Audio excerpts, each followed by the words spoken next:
ఒక సక్సెస్ స్టోరీని ఎవరైనా చూస్తారు సార్.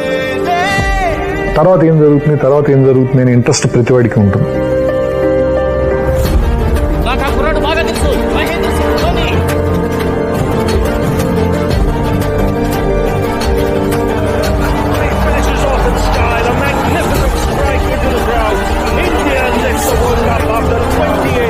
ఒక ఫెయిల్యూర్ స్టోరీని చూపించాలంటే, ఒక ఫెయిల్యూర్ స్టోరీని అంత సక్సెస్ఫుల్గా చెప్పడం, దట్స్ ఎ రేర్ ఫీట్.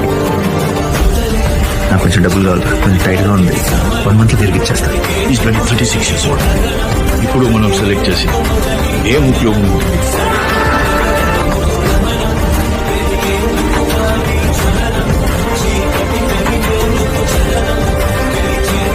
ఇంత పెద్ద ప్రపంచంలో ఈ రోజు దాకా నన్ను జడ్జ్ చేయండి నాకు ఒక్కొక్కడే. వాడి దృష్టిలో నేను కొంచెం తగ్గినా తట్టుకోలేను.